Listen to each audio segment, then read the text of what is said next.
यदि आप क्लास 12 का स्टूडेंट हैं और इस बार 2025 में बिहार बोर्ड इंटर का एग्जाम देंगे तो मेरे दोस्त इस वीडियो को आप लोग शुरू से लेकर के अंत तक जरूर देखिएगा, क्योंकि आज का जो वीडियो है, आज का जो क्लास है, आपको केमिस्ट्री में 95 प्लस अंक 2025 के एग्जाम में दिलाएगा। आप कितना भी पढ़ने में कमजोर स्टूडेंट क्यों ना हो, आपका सिलेबस कंप्लीट हो या ना हो, लेकिन आप इस स्ट्रेटेजी को फॉलो कीजिएगा, इस टेक्निक को फॉलो कीजिएगा तो आपका केमिस्ट्री में कम से कम 95 तो जरूर आएगा। क्योंकि आज के क्लास में हम लोग बात करने वाले हैं केमिस्ट्री के ऊपर। क्या केमिस्ट्री के ऊपर बात करने वाले हैं? क्योंकि कई ऐसे मेरे भाई थे, मेरे दोस्त थे, मेरी प्यारी बहनें थी जो लगातार कमेंट कर रहे थे या लगातार कमेंट कर रही थी कि भैया सबसे ज्यादा प्रॉब्लम जानते हैं हमको कहां है? केमिस्ट्री में है। केमिस्ट्री में तो प्रॉब्लम है भी है, पता नहीं चलता है कि वो ऑब्जेक्टिव कैसे तैयार करें, ऑब्जेक्टिव किस बुक से याद करें, सब्जेक्टिव में 2 नंबर वाला कहां से याद करें, अपना नोट से याद करें कि क्वेश्चन बैंक से याद करें कि मॉडल पेपर से याद करें। और सबसे ज्यादा प्रॉब्लम तो हो रहा था 5 अंक वाला क्वेश्चन में, और 5 अंक वाला जो क्वेश्चन है उनको समझ ही नहीं आ रहा है कि 5 अंक वाला क्वेश्चन कहां से तैयार करें भैया।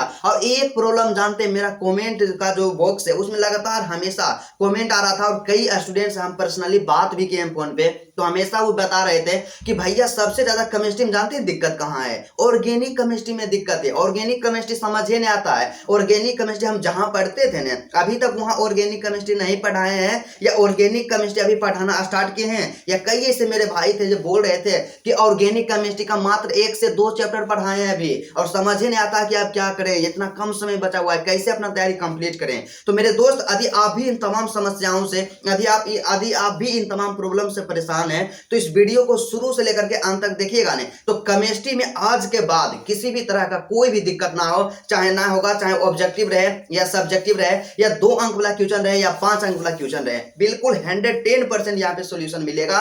और इस स्ट्रेटेजी को, इस पढ़ने का तरीका को आप लोग फॉलो कीजिएगा तो एग्जाम में आपको 95 प्लस लाने से कोई नहीं रोक सकता। तो चलिए आज का क्लास बिना टाइम का इन्वेस्ट किए मेरे दोस्त स्टार्ट करते हैं। बस आपसे एक छोटा सा रिक्वेस्ट है, यदि आप मेरे चैनल पे नए हैं तो चैनल को सब्सक्राइब जरूर कर लीजिएगा। सबसे पहले हम बात करेंगे केमिस्ट्री के ऊपर। तो आपको पता है कि हर एक सब्जेक्ट की तरह, जिस तरह से आपका क्लास 12 में था 100 अंक का सभी सब्जेक्ट, तो उसी तरह से केमिस्ट्री भी आपका होता है 100 अंक का होता है। तो इसमें सबसे पहले हम इसको क्या करेंगे, 3 भाग में डिवाइड करेंगे केमिस्ट्री को। आपको पार्ट बाय पार्ट बताएंगे कि केमिस्ट्री में कैसे तैयारी करना है, कैसे बेहतर अंक लाना है, और आपको एकदम 110% या साबित करके दिखाएंगे तो आपका एक बेहतर परसेंटेज जरूर आएगा। और आप भी बोलिएगा कि हाँ भैया इस तरह से हम स्टडी करेंगे ने तो आपका एक बेहतर परसेंटेज जरूर आएगा। तो चलिए सबसे पहले बात करते हैं मेरे दोस्त पूरा एकदम टेक्निक के साथ, क्योंकि क्या होता है कि आपके लिए यहाँ पे पूरा स्ट्रेटेजी बनाए हैं। ऐसी नहीं कि हम आए कैमरा के सामने और बोलना स्टार्ट कर दिए, आपके लिए थोड़ा सा मेहनत करके आते हैं, थोड़ा सा यहाँ पे रिसर्च करके आते हैं कि किस तरह से स्टडी करना चाहिए। और यहाँ पे जो आज का है ना केमिस्ट्री का लास्ट स्ट्रेटेजी वीडियो है, इस वीडियो को फॉलो कीजिएगा और सिर्फ आप अपना सेल्फ स्टडी कीजिएगा। तो सबसे पहले बात आता है कि भैया 3 भाग में केमिस्ट्री को क्यों बांट रहे हैं। तो केमिस्ट्री को 3 भाग में बांटने का एक ही यहाँ पे अभिप्राय है कि आपको पता होना चाहिए कि केमिस्ट्री जो होता है इसमें क्या है, एक प्रैक्टिकल पेपर है। क्या एक प्रैक्टिकल पेपर है? मतलब सीधा सा समझिए, जिस तरह से फिजिक्स है, जिस तरह से बायोलॉजी है, और उसी तरह से आपका केमिस्ट्री रहता है। तो केमिस्ट्री में क्या होता है भैया कि सबसे पहले 100 अंक का आपका टोटल पूर्णांक है, उसमें से 30 अंक का होगा आपका प्रैक्टिकल और 70 अंक का आपका होगा थ्योरी। मतलब मुख्य रूप से यदि देखा जाए तो अपना तैयारी जो करना है ना केवल 70 अंक के लिए करना है। क्या केवल 70 अंक के लिए अपना तैयारी करना है? तो भैया 70 अंक का तैयारी कैसे करना है, उससे पहले आपको बता दें कि यहाँ पे जो आपका प्रैक्टिकल होता है 30 नंबर का, तो प्रैक्टिकल के लिए हम आपको बता दें कि प्रैक्टिकल के लिए क्या करना है। प्रैक्टिकल में कैसे 70 में से 70 यहाँ पे 30 में से 30 मिलेगा। तो प्रैक्टिकल के लिए क्या करना होगा, अपने स्कूल से कांटेक्ट में, अपने स्कूल के कांटेक्ट में रहना होगा। आपके जो भी टीचर्स हैं केमिस्ट्री के, उनसे संपर्क बना करके रखना है। प्रैक्टिकल का एग्जाम देना है, प्रैक्टिकल का कॉपी जमा करना है। इस तरह से प्रैक्टिकल में काम कीजिएगा तो कम से कम 30 नंबर का प्रैक्टिकल रहेगा ने तो 29 आपको जरूर दिया जाएगा। तो यहां से सबसे पहला आप एक चीज नोट कीजिए कि प्रैक्टिकल में आपको कितना लाना है, 29 अंक लाना है। कितना? 29 अंक लाना है। प्रैक्टिकल में आपको 29 आराम से मिल जाएगा, थोड़ा सा आप इस पे ध्यान दीजिएगा तो ठीक है। आप बात करते हैं मेरे दोस्त कि आपका यहाँ पे जो थ्योरी का पार्ट है जो 70 अंक का होता है, इसके लिए हम कैसे तैयारी करें, इसको कैसे स्ट्रॉन्ग करें। तो आपको पता है कि हर सब्जेक्ट की तरह इसमें भी क्या होता है, 50% ऑब्जेक्टिव और 50% सब्जेक्टिव। हम पूरा बेसिक से आपको बताएंगे, एकदम हड़बड़ाना नहीं है, पूरा बेसिक से बताएंगे और एडवांस तक लेकर के जाएंगे कि आपको कैसे तैयारी करना है। ठीक है, तो इतना तो हम जान गए कि हमारा 35 अंक का होगा ऑब्जेक्टिव और 35 अंक का होगा सब्जेक्टिव। तो हम बात यहाँ पे करेंगे ऑब्जेक्टिव के लिए अलग स्ट्रेटेजी और सब्जेक्टिव के लिए अलग स्ट्रेटेजी। ऑब्जेक्टिव का तैयारी कैसे करना है, ऑब्जेक्टिव के लिए कौन सा बुक को फॉलो करना है, जो बुक बताएंगे ना सिर्फ आप उसको फॉलो कीजिएगा, ठीक है। तो चलिए सबसे पहले बात आता है कि ऑब्जेक्टिव का स्ट्रेटजी। क्या ऑब्जेक्टिव का स्ट्रेटजी, भैया ऑब्जेक्टिव का तैयारी कैसे करें। और सबसे ज्यादा यहाँ पे मोस्ट इंपोर्टेंट चीज यही है कि यदि आपको केमिस्ट्री में 90 प्लस स्कोर करना है तो ऑब्जेक्टिव में 35 आउट ऑफ 35 स्कोर करना ही पड़ेगा। क्या 35 आउट ऑफ 35 स्कोर करना ही पड़ेगा, क्योंकि क्या होता है कि जब तक ऑब्जेक्टिव स्ट्रॉन्ग नहीं रहेगा, जब तक ऑब्जेक्टिव बेहतर नहीं रहेगा, तो आप कितना भी लिखिएगा आपको एक अच्छा परसेंटेज नहीं आएगा। इसलिए बार बार आपसे रिक्वेस्ट करते हैं मेरे दोस्त, एक बड़ा भाई होने के नाते, कि आप ऑब्जेक्टिव में प्रयास कीजिएगा 35 में से 35 बनाना है। और 35 में से 35 लाना बिल्कुल इजी है, क्योंकि आपको पता होना चाहिए कि आपके पास रहेगा ऑप्शन डबल रहेगा, 70 को क्वेश्चन रहेगा जिसमें से आपको केवल 35 बनाना है। कितना आसान है। तो इसी तरह से बनाना है। तो यहाँ पे बात आता है कि ऑब्जेक्टिव के लिए कैसे तैयारी करें, ऑब्जेक्टिव को कैसे याद करें। तो सबसे पहला सजेशन मेरा यही रहेगा मेरे दोस्त कि सबसे पहले आप काम क्या कीजिए, अपना बुक को फिक्स कीजिए कि ऑब्जेक्टिव के लिए हमें कौन सा बुक यहाँ पे फॉलो करना है, किस बुक से ऑब्जेक्टिव को याद करना है। अक्सर स्टूडेंट यही गलती करते हैं, यही मिस्टेक करते हैं कि क्या करेंगे, सबसे पहले यूट्यूब पे जो भी लाइव क्लासेस करवाएंगे ऑब्जेक्टिव का 40 VBI ऑब्जेक्टिव क्वेश्चन, इस तरह से वहां पे जाके आप एक से 2 घंटा लाइव क्लास कीजिएगा, या कोई बुक मिलेगा उससे पढ़ लीजिएगा, फिर एक आध बुक मिला फिर उससे पढ़ लीजिएगा।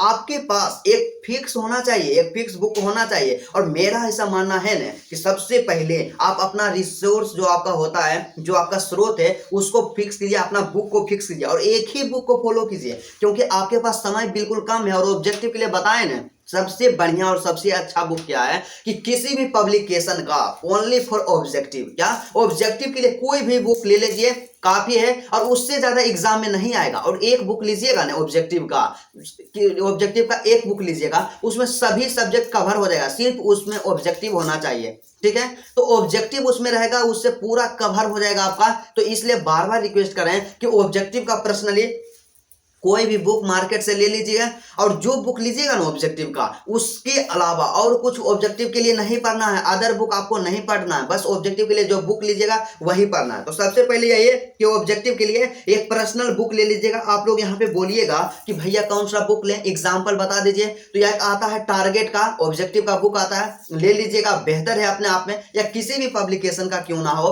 आप ऑब्जेक्टिव उसमें सिर्फ आना चाहिए, चैप्टर वाइज अगर आना चाहिए उसको ले लीजिएगा। तो आप बात होता है कि भैया तो बुक तो ले लिए, लेकिन उसमें तैयारी कैसे करना है, उससे पढ़ना कैसे है, इसके बारे में आप थोड़ा सा बताइए। तो चलिए इसके बारे में हम लोग बात करते हैं। तो सबसे पहला क्या काम करना है, जो आप बुक लीजिएगा वो तो रहेगा चैप्टर वाइज रहेगा। सबसे पहला काम चैप्टर वाइज। आपका केमिस्ट्री में टोटल कितना चैप्टर है भैया, टोटल जो होगा ना मैक्सिमम जो चैप्टर है 16 गो चैप्टर है। यहां से देख लेते हैं, कंफर्म हो जाते हैं, मतलब 16 गो चैप्टर है। यहां से क्या है कि दैनिक जीवन में रसायन मतलब केमिस्ट्री इन एवरीडे लाइफ सबसे लास्ट चैप्टर है। तो 16 चैप्टर आपका केमिस्ट्री में है।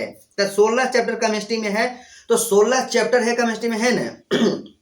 तो जो आप बुक लीजिएगा तो 16 को चैप्टर रहेगा केमिस्ट्री में। मतलब सीधा सा समझिए आपके पास समय कितना है। आपके पास समय मतलब अभी से मान करके चलिए, आपके पास समय जो बचा हुआ है ना केवल 50 से 55 दिन का समय है। तो 50 से 55 दिन का समय है, मतलब एक महीना 30 दिन मान करके चलिए ना कि 30 दिन में आपका तैयारी हो जाएगा। 2 दिन में एक चैप्टर का ऑब्जेक्टिव तैयार कर लेना है आपको। तो आपके पास 16 चैप्टर है, तो 16 दूना 32, मतलब मिनिमम यहाँ पे मैक्सिमम एक महीना में आपका पूरा केमिस्ट्री का ऑब्जेक्टिव तैयार हो जाएगा। इसलिए बार बार रिक्वेस्ट करते हैं कि आप एक बुक लीजिए और 2 दिन में टारगेट देना अपने आपको कि एक चैप्टर का ऑब्जेक्टिव तैयार हो जाना चाहिए। और उसके बाद इसको तैयार कैसे करना है, ऑब्जेक्टिव याद कैसे करना है, याद करने का सबसे बेस्ट तरीका जो होता है क्या होता है, इसी के बारे में डिस्कस करते हैं। तो सबसे पहले आपको क्या करना होगा कि जो भी बुक लीजिएगा ना तो ऑब्जेक्टिव का सबसे पहला चैप्टर यहाँ पे निकालिएगा द सॉलिड स्टेट, मतलब ठोस अवस्था। तो ठोस अवस्था निकालिएगा, उसमें जितना भी ऑब्जेक्टिव एक चैप्टर में दिया हुआ रहेगा।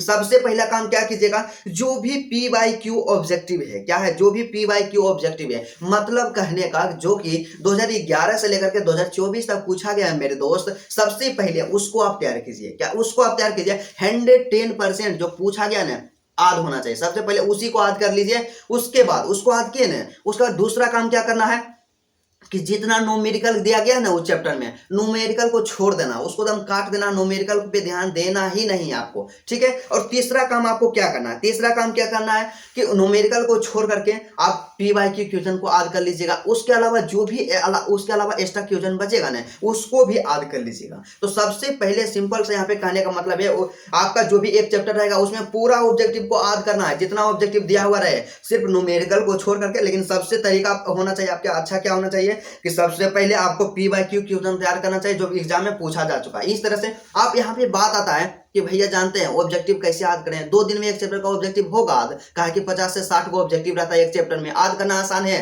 तो देखिए आप लोग जब याद करते हैं ना तो आपका याद करने का तरीका ही अलग है। सबसे पहले क्या कीजिए, मान लिया जाए आपका जो पहला चैप्टर है द सॉलिड स्टेट है, ठोस अवस्था है, तो इस चैप्टर में 40 को ऑब्जेक्टिव है। तो 40 को ऑब्जेक्टिव है ना, तो 1 से स्टार्ट कीजिए 40 तक। रीडिंग जिस तरह से आप बुक करते हैं ना, रीडिंग की तरह कम से कम 8 से 9 बार उसको रीडिंग कीजिए। क्या 8 से 9 बार रीडिंग कीजिए। और 8 से 9 बार जब रीडिंग आप कीजिएगा ना तो आपके दिमाग में छप जाएगा या फिक्स हो जाएगा कि इसका आंसर कौन है। तो इस तरह से 8 से 9 बार रीडिंग कीजिएगा और 10वां बार जब आप पढ़ने का प्रयास कीजिएगा ना तो आपको लगेगा ना कि हमको पूरा याद हो गया। तो इसलिए रटने के बजाय आपको यही टेक्निक को अपनाना चाहिए। 8 से 9 बार उसको बढ़िया से रीडिंग कीजिए और 10वां बार जब पढ़िएगा ना उसको थोड़ा सा ध्यान से पढ़ लीजिएगा, एकदम कंफर्म हो जाएगा। और 2 दिन में टारगेट रखना है कि एक चैप्टर का ऑब्जेक्टिव है हर हाल में कंप्लीट कर लेना है। और इसी तरह से आपका जो लास्ट चैप्टर है केमिस्ट्री इन एवरीडे लाइफ, मतलब दैनिक जीवन में रसायन, तो यहाँ से 16 चैप्टर का ऑब्जेक्टिव तैयार करना है। और आपको पता है आप लोग मिस्टेक जानते हैं क्या करते हैं, शुरू से 5 से 6 चैप्टर का ऑब्जेक्टिव तैयार कीजिएगा और उसके बाद छोड़ दीजिएगा। आपको लगेगा कि बहुत हम ऑब्जेक्टिव तैयार कर लिए हैं, लेकिन आपको पता होना चाहिए, जानते ऑब्जेक्टिव ज्यादा जो पूछेगा ना, यहाँ से आपका जो चैप्टर है दैनिक जीवन में रसायन, यहाँ पे बहुलक जो है, जैव अणु है जिसे बायोमोलिकल्स कहते हैं, उसके बाद एमीन है, ये सबसे भी ऑब्जेक्टिव पूछता है। मतलब सीधा सा कहने का मतलब आपको काम क्या करना है, आपका जो पूरा केमिस्ट्री है 16 चैप्टर है, 16 चैप्टर का ऑब्जेक्टिव तैयार करना है, ठीक है। इतना चीज हो गया ऑब्जेक्टिव के लिए। उसके अलावा यदि आप थोड़ा सा और मेहनत करना चाहते हैं, आपको लगता है कि नहीं हम थोड़ा सा और मेहनत कर सकते हैं, तो ऑब्जेक्टिव के लिए जो कि फिक्स यहाँ पे पॉइंट चाहते होता है, टॉपिक होता है, इन तमाम टॉपिक को भी आप लोग तैयार कर लीजिएगा। तो सबसे पहला टॉपिक आपको हम बताना चाहेंगे IUPAC नेम। क्या IUPAC नेम मतलब सीधा समझे कि IUPAC नेम जो होता है ना, हर एक साल कितना कम भी पूछा गया ना, कम से कम 3 से 4 क्वेश्चन तो IUPAC नेम से आएगा। तो IUPAC नेम जो होता है इसके बारे में थोड़ा सा यूट्यूब पे सर्च कर लीजिएगा कि नामकरण कैसे किया जाता है। और बेस्ट है 3 से 4 ऑब्जेक्टिव हर साल आता है, तो 110% आता है। और विश्वास नहीं है तो आप क्वेश्चन बैंक निकाल करके देख लीजिएगा, ठीक है। उसका दूसरा यहाँ पे जो पॉइंट होता है, जो टॉपिक होता है जिससे ऑब्जेक्टिव हर साल पूछा जाता है, इलेक्ट्रॉनिक विन्यास। क्या इलेक्ट्रॉनिक विन्यास मतलब इलेक्ट्रॉनिक कॉन्फ़िगरेशन। इलेक्ट्रॉनिक विन्यास आप लोग यहाँ से कंफर्म कर लीजिएगा और इलेक्ट्रॉनिक विन्यास से यहाँ पे आएगा क्वेश्चन आपके एग्जाम में। और तीसरा यहाँ पे आता है क्या ऑक्सीकरण। क्या ऑक्सीकरण संख्या, जिसे कि हम लोग ऑक्सीडेशन नंबर के नाम से जानते हैं। तो ऑक्सीडेशन नंबर निकालने के लिए आपको सीख लेना है कि किस तरह से ऑक्सीडेशन नंबर निकाला जाता है। और ये सब कहाँ से आपको पढ़ना है, तो यूट्यूब पे सर्च करना है कि ऑक्सीडेशन नंबर कैसे निकालें या ऑक्सीकरण संख्या कैसे निकालें। एक से एक वीडियो जाएगा, जिसके भी वीडियो अच्छा लगता है वहां से जाकर के इसको आप कंप्लीट कीजिए।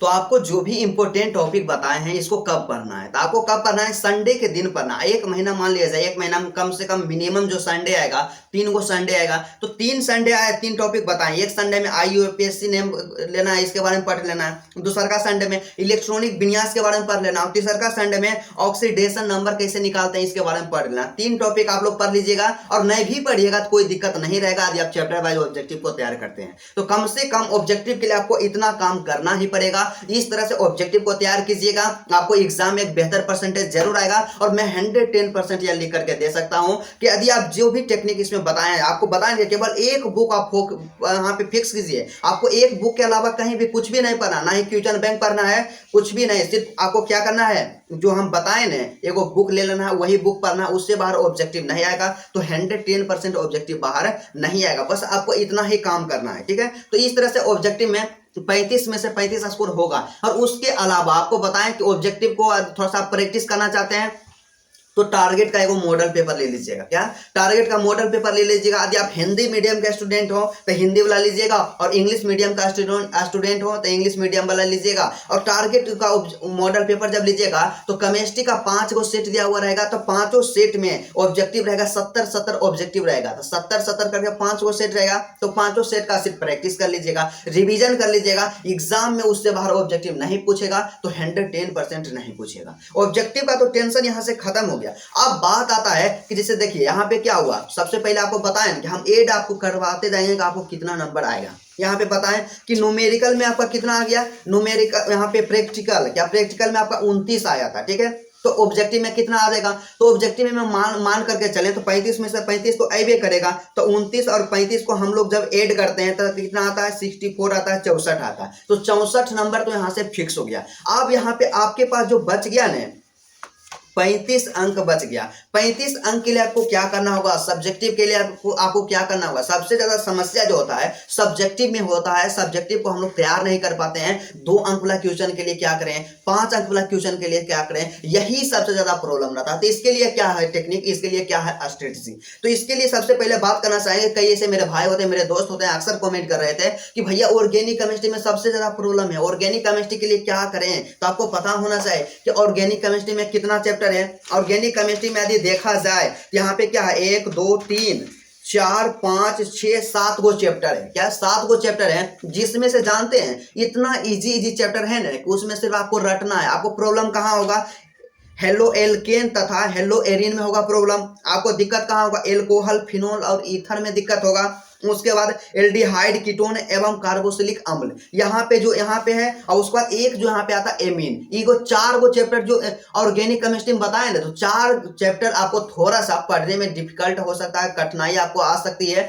लेकिन उसके बाद ऑर्गेनिक केमिस्ट्री का यहाँ पे जो है जैव अणु, जिसे हम लोग बायोमोलिकुल्स के नाम से जानते हैं, बिल्कुल इजी है। इसमें कुछ भी नहीं करना। जिस तरह से नॉर्मल चैप्टर जो रहता है ना, नॉर्मल चैप्टर में जो आप पढ़ते हैं एकदम सीधा प्रश्न रहेगा। कार्बोहाइड्रेट के बारे में पढ़ना है, प्रोटीन के बारे में पढ़ना है, एंजाइम के बारे में पढ़ना है, विटामिन के बारे में पढ़ना है, विटामिन ए की कमी से कौन सा रोग होता है, विटामिन बी की कमी से कौन सा रोग होता है। इस तरह का क्वेश्चन रहेगा, इसमें सिर्फ रटने वाला रहेगा। उसके बाद दूसरा इसमें रहेगा बहुलक, जिसे हम लोग कहते हैं, और इंग्लिश में हम लोग इसे पॉलीमर्स के नाम से जानते हैं। तो पॉलीमर इसमें क्या रहेगा, बहुलक का वर्गीकरण, मतलब इसमें ना बिल्कुल इजी प्रश्न रहेगा। उसके बाद लास्ट यहाँ पे जो आता है, यहाँ पे ऑर्गेनिक केमिस्ट्री का आपका चैप्टर है दैनिक जीवन में रसायन, मतलब केमिस्ट्री इन एवरीडे लाइफ। इसमें क्या पढ़ना है, बिल्कुल इजी है मेरे दोस्त। इसका क्वेश्चन जानते हैं, इतना आसान रहेगा ना, सिर्फ इसको आप रटिएगा। तो मेरे कहने का मतलब यहाँ पे यही है कि ऑर्गेनिक केमिस्ट्री का फेराम नहीं रहिएगा। यदि आपका ऑर्गेनिक केमिस्ट्री खत्म हुआ है, नहीं हुआ है, आपका सिलेबस कंप्लीट हुआ है, नहीं हुआ है, सिर्फ आप क्या कीजिएगा, आपको हम बताएं सीधा सा है, आपको दिक्कत आ सकता है 4 गो चैप्टर में। उसके अलावा जो है ना सब ऑर्गेनिक केमिस्ट्री में आसान है, बिल्कुल इजी है। और 4 गो में भी दिक्कत आएगा ना, उतना दिक्कत नहीं आएगा। जो पूछा गया ना बिहार बोर्ड के द्वारा क्वेश्चन बैंक में और मॉडल पेपर में, 2 अंक वाला क्वेश्चन वहां से तैयार कीजिएगा, इससे ज्यादा दिक्कत नहीं होगा। ऑब्जेक्टिव में तो दिक्कत होबे नहीं करेगा, सिर्फ जितना है ना पूरा ऑब्जेक्टिव रटिए। पढ़े हैं या नहीं पढ़े ऑर्गेनिक में, उसके फिर हम नहीं रहिएगा, क्योंकि ऑर्गेनिक पढ़ने के फिर हम रहिएगा ना तो आपका दिसंबर तक ऑर्गेनिक रहेंगे क्लास में चलाते हैं सर। और दिसंबर तक आप जब स्टडी करते रहिएगा ना, तो क्या 1 महीना में आप पूरा कवर कर लीजिएगा, तो इससे कोई फायदा होने वाला नहीं। तो सीधा सा कहने का मतलब अभी से जाना कोचिंग क्लास आप लोग बंद कीजिए, और अपना जो टारगेट है, जो यहाँ पे टेक्निक बताया है, उसी को फॉलो कीजिए। तो इसलिए ऑर्गेनिक केमिस्ट्री से आपको डरना नहीं है, बिल्कुल इजी है। अब यहाँ पे बात आता है कि सब्जेक्टिव के लिए भैया क्या करें, 35 अंक का तैयारी कैसे करें, यही तो सबसे ज्यादा जरूरी है और यही तो परेशान करता है। तो इसमें तो आप लोग जानबे करते हैं कि 2 तरह के प्रश्न रहेगा, एक रहेगा 2 अंक वाला प्रश्न, एक रहेगा 5 अंक वाला प्रश्न। इससे ज्यादा कुछ रहेगा, इससे ज्यादा कुछ भी नहीं रहेगा। 2 अंक वाला प्रश्न जो रहेगा 10 गो के उत्तर देना रहेगा, 20 गो ऑप्शन रहेगा, मतलब टोटल 20 अंक का 2 अंक वाला प्रश्न रहेगा। और 5 अंक वाला जो प्रश्न रहेगा 6 गो आपके पास ऑप्शन रहेगा, जिसमें से 3 प्रश्न का उत्तर देना है, तो आपके पास 15 अंक का रहेगा 5 अंक वाला प्रश्न। तो टोटल 35 अंक हो गया। तो यहाँ पे 2 अंक वाला के लिए क्या करना है और 5 अंक वाला के लिए क्या करना है। तो सब्जेक्टिव के लिए जानते हैं आप लोग, बुक में हमेशा कंफ्यूज रहते हैं, आपको पता ही नहीं चलता है कि कौन सा हम बुक पढ़ें। आप लोग बहुत सारा बुक के फिर हम रह जाते हैं। तो इससे क्या होता है, आपका कोई भी बुक कंप्लीट नहीं होता, आपका कोई भी नोट्स कंप्लीट नहीं होता है। इसलिए आपसे बार बार रिक्वेस्ट कर रहे हैं मेरे भाई, मेरे दोस्त, मेरे साथी, कि आप लोग क्या कीजिए, अपना बुक को फिक्स कीजिए कि आपको पढ़ना क्या है, आपको सही डायरेक्शन में मेहनत करना होगा। अब से स्टडी क्या करना होगा, आपके जो एग्जाम में होता है ना पैटर्न, आपकी आपकी एग्जाम पैटर्न को फॉलो करना होगा, एग्जाम में क्वेश्चन कहां से पूछा जाता है इसको फॉलो करना होगा, तभी आपको एक बेहतर परसेंटेज आएगा। तो बात करते हैं कि आपको क्या करना चाहिए। दो बुक में आप लोग हमेशा कंफ्यूज रहते हैं, हमेशा कमेंट करते रहते हैं कि भैया गेस्ट पेपर पढ़ें या क्वेश्चन बैंक पढ़ें, दो चीज में आप लोग हमेशा कंफ्यूज रहते हैं। तो सबसे पहले आपको बता देना चाहते हैं 110% या क्लियर कर देना चाहते हैं मेरे दोस्त कि यदि आप गेस्ट पेपर को पढ़ते हैं तो आपको क्वेश्चन बैंक और मॉडल पेपर पढ़ने की आवश्यकता नहीं है। क्या यदि आप गेस्ट पेपर को पढ़ते हैं तो क्वेश्चन बैंक और मॉडल पेपर नहीं पढ़िए, सिर्फ और सिर्फ आपको सब्जेक्टिव के लिए गेस्ट पेपर ही पढ़ना है। और यदि आप चाहते हैं कि गेस्ट पेपर हम नहीं पढ़ेंगे भैया, हम क्वेश्चन बैंक पढ़ेंगे, तो क्वेश्चन बैंक तो आप पढ़ भी कीजिएगा और उसके साथ ही साथ जानते हैं आप मॉडल पेपर भी पढ़ लीजिएगा। क्या मॉडल पेपर भी पढ़ लीजिएगा। और मेरा सबसे आसान यहाँ पे जानते हैं स्ट्रेटेजी क्या है, सीधा सा आपको बताएं, इस समय कुछ नहीं दिमाग लगाना है, आपको कुछ दिमाग लगाना ही नहीं है। आपको क्या करना होगा, आपके पास क्वेश्चन बैंक होगा चैप्टर वाइज वाला, कोई भी पब्लिकेशन का क्वेश्चन बैंक लीजिए, एक मॉडल पेपर लीजिए। इससे क्या होगा, 2 अंक वाला भी जाएगा सोल्व हो और 5 अंक वाला भी क्वेश्चन जाएगा सोल्व हो। 2 अंक वाला क्वेश्चन के लिए आपको टेंशन नहीं लेना है। 1 से 2 दिन के अंदर हम क्या करेंगे, जो भी आपका 2 अंक वाला क्वेश्चन रहेगा ना, जितना क्वेश्चन देंगे ना, चैप्टर वाइज दे रहे हैं, जितना क्वेश्चन देंगे 2 अंक वाला क्वेश्चन उससे 110% बाहर नहीं आएगा, उसी से क्वेश्चन आएगा, उसी से क्वेश्चन आएगा। तो 2 अंक वाला के लिए टेंशन नहीं लेना, आपको बस जितना देंगे ना उतना आप तैयार कर लीजिएगा ना, एग्जाम में उससे बाहर क्वेश्चन नहीं आएगा। तो 2 अंक वाला के लिए यहाँ से टेंशन खत्म हो गया। अब यहाँ पे बात आता है कि भैया 5 अंक वाला क्वेश्चन के लिए क्या करें, दीर्घोत्तरीय प्रश्न के लिए क्या करें, उसका तैयारी हम कैसे करें। तो 5 अंक वाला प्रश्न के लिए सीधा सा आपको इधर उधर नहीं भटकना है। आप जो मॉडल पेपर लीजिएगा ना टारगेट का, मॉडल पेपर ही केमिस्ट्री में काफी है 5 अंक वाला क्वेश्चन के लिए। क्योंकि क्या होता है कि कई ऐसे मेरे भाई होते हैं एकदम हमेशा परेशान रहते हैं भैया 5 अंक वाला क्वेश्चन के लिए क्या करें। लेकिन जानते हैं, हम भी सोचे हैं कि क्वेश्चन बैंक बता देते हैं, क्वेश्चन बैंक में आप लोग तैयार कर लीजिएगा, क्वेश्चन बैंक से बाहर नहीं आएगा। तो यह बात 110% सत्य है कि क्वेश्चन बैंक से कभी बाहर कुछ भी नहीं करेगा। लेकिन जानते हैं इसमें समस्या क्या है, इसमें हम जब देखें तो मेरा दिमाग खुद चकरा गया। इसमें हम क्या देखें भैया कि सबसे पहले यहाँ पे देखें ना कि 5 अंक वाला क्वेश्चन में, तो दीर्घोत्तरीय प्रश्न में एक चैप्टर में बहुत सारा क्वेश्चन दिया हुआ रहता, तो टोटल 16 गो चैप्टर है। तो आप मतलब सीधा सा समझिए ना, एक चैप्टर में रहेगा एकदम बहुत क्वेश्चन रहेगा 5 अंक वाला क्वेश्चन। यहाँ पे देख लेते हैं कि 1 अंक वाला कितना क्वेश्चन है यहाँ पे 5 अंक वाला एक चैप्टर में। तो सबसे पहले देखिए रहेगा कतनो कम तो 5 क्वेश्चन रहबे करेगा एक चैप्टर में दीर्घोत्तरीय। तो आपका 16 चैप्टर है तो 16 पचे 80 क्वेश्चन हो गया। क्या आप 80 क्वेश्चन तैयार कर सकते हैं? 80 क्वेश्चन नहीं तैयार कीजिएगा, इसलिए मिसगाइड आप नहीं होइए। हो सकता है हमसे भी मिस्टेक हो गया होगा कि आप लोग क्वेश्चन बैंक तैयार कीजिए, लेकिन कई ऐसे मेरे भाई हैं जिनका तैयारी पहले से है, उनके लिए हम बोले हैं कि आप क्वेश्चन बैंक तैयार कर सकते हैं। लेकिन आपका तैयारी बिल्कुल भी जीरो है, आपको डर लग रहा कि 5 अंक वाला मेरा एक भी तैयार नहीं है, तो आप सीधा सा कुछ भी दिमाग नहीं लगाइए, मार्केट में एक टारगेट का मॉडल पेपर लीजिए भैया, जो कि सबसे आसान है और 135 रुपया के आसपास में मिल जाएगा बस। और आप लोग क्या करते हैं कि बिहार बोर्ड के द्वारा जो सरकारी मॉडल पेपर जारी होगा ना ऑफिशियल वाला, उसके फेराम रह जाते हैं। जानते हैं बिहार बोर्ड कितना मॉडल पेपर जारी करता है? 1 सेट मात्र जारी करता है, केमिस्ट्री का 1 सेट, फिजिक्स का 1 सेट, और उससे एक भी क्वेश्चन नहीं आएगा, 110% उससे क्वेश्चन नहीं आएगा। इसलिए आपको बोल रहे हैं कि टारगेट का मॉडल पेपर लीजिए, और टारगेट का मॉडल पेपर लीजिएगा। और जैसा कि आपको पता है कि प्रत्येक सब्जेक्ट का 5 सेट रहता है, तो केमिस्ट्री का भी 5 गो सेट रहेगा, और एक सेट में दीर्घोत्तरीय प्रश्न कितना रहेगा? केमिस्ट्री में 6 गो रहेगा, तो 6 गो रहेगा, 6 बचे 30 गो दीर्घोत्तरीय प्रश्न तैयार कीजिएगा ना। इतना मोस्ट इंपोर्टेंट इसमें दीर्घोत्तरीय प्रश्न दिया गया है कि केवल इतना आप तैयार कर लेते हैं तो एग्जाम में 110% बोल सकते हैं कि इससे बाहर दीर्घोत्तरीय प्रश्न नहीं आएगा, इसी से दीर्घोत्तरीय प्रश्न आएगा। तो सीधा सा यहाँ पे कहने का मतलब क्या है कि अपना बुक आप सबसे पहले फिक्स कीजिएगा। 2 अंक वाला क्वेश्चन के लिए आपको यहाँ पे टेंशन नहीं लेना है। आपको काम क्या करना है, सबसे पहले आप अपने से तैयार कर सकते हैं। सबसे पहला काम क्या करेंगे कि आपको तो हम गेस करके देवे करेंगे 2 अंक वाला प्रश्न आज से कल तक अपलोड हो जाएगा। उसके बाद यदि आप चाहते हैं कि नहीं भैया हम अपने से तैयार करेंगे, तो जो क्वेश्चन बैंक में 2 अंक वाला प्रश्न है उसको तैयार कर लीजिएगा, और जो मॉडल पेपर में उसको तैयार कर लीजिएगा। लेकिन हमको लगता है इतना टेंशन आप काहे कीजिएगा, जो क्वेश्चन देंगे ना सिर्फ उसको तैयार कर लीजिए। और 5 अंक वाला की बात रहा तो 5 अंक वाला के लिए बस सिर्फ एक ही काम करना कि मॉडल पेपर में जितना दिया गया है उतना क्वेश्चन तैयार कीजिए, और मॉडल पेपर में इसका आंसर भी दिया गया है। आप लोग बोलिएगा कि भैया 5 अंक वाला आंसर इसका गलत भी हो सकता है, तो गलत इसमें नहीं होगा, 110% की इसमें सही होगा आंसर। तो इसलिए आप लोग घबराइए नहीं, जो टेक्निक बताए हैं, जो स्ट्रेटजी बताए हैं, जो बुक बताए हैं उसको फॉलो कीजिए, और आप इधर उधर के फेरम रहिएगा कि उधर लाइव क्लास कर लेते हैं, वो सर वहाँ पे पढ़ा रहे हैं यूट्यूब पे objective 40 most VVI important objective, वहाँ से क्लास कर लेते हैं। तो इस सब के फेराम रहिएगा ना तो आपका कुछ भी नहीं होने वाला है। और यदि आप बेहतर अंक लाना चाहते हैं तो हम लिख करके दे सकते हैं, आपको एक बेहतर परसेंटेज जरूर आएगा। तो आपको बताएं ना, यहाँ से अंक को भी जोड़वा देते हैं कि यहाँ पे क्या हो गया था, 64 अंक आया था आपका प्रैक्टिकल और ऑब्जेक्टिव मिला करके। तो 2 अंक वाला प्रश्न कितना रहेगा, कितना अंक का रहेगा, 20 अंक का रहेगा। तो 20 में से कम आपका 15 भी नहीं आएगा, इतना भी आप कमजोर रहिएगा। तो यहाँ पे 64 में 15 को ऐड कीजिए। अब 5 अंक वाला प्रश्न कितना रहेगा, 5 अंक वाला कितना पूछा जाएगा, टोटल 3 प्रश्न, अब 3 गुने 5 की जगह 15, तो 5 अंक वाला रहेगा 15 अंक का। तो 15 में से आपका 5 अंक भी नहीं आएगा, 5 अंक तो आएगा, 5 अंक नहीं मतलब 10 अंक तो आएगा करेगा 15 में। तो 15 में से 10 आएगा, यहाँ से 10 को ऐड कर दीजिए, कितना हो गया, 5 और 4 9 हो गया, 6 2 8 हो गया। 89 नंबर तो आपका ऐसे ही आ गया, बिल्कुल कम कम करके बताए हैं तो आपका 89 नंबर मतलब कि 90 अंक आपका आ गया। तो कितना भी आप कमजोर रहिएगा ना तो आपको 90 लाने से कोई नहीं रोक सकता है, जिस स्ट्रेटजी को बताएं, जिस टेक्निक को बताएं। और यदि आपको वीडियो अच्छा लगा तो आप सबसे पहले वीडियो को लाइक कर दीजिएगा और इसके बारे में बताइएगा कि हाँ भैया कैसा लगा आज का क्लास, अपना थोड़ा सा फीडबैक आप लोग दीजिएगा। और आपको किसी भी सब्जेक्ट में किसी भी तरह का कोई प्रॉब्लम होता है, आप लोग अपना भाई समझिए, आप नहीं समझिए कि कोई टीचर है, अपना भाई समझिए, अपने परिवार का एक सदस्य समझिए और कमेंट कीजिए, बताइए अपनी समस्या को कि आपको किस सब्जेक्ट में, किस टॉपिक में, किस चैप्टर में दिक्कत है और उसका समाधान हम करने का 110% प्रयास करेंगे। तो चलिए आज का क्लास यहीं तक रहता है। मुझे उम्मीद है कि आप लोग को 110% समझ में आया होगा।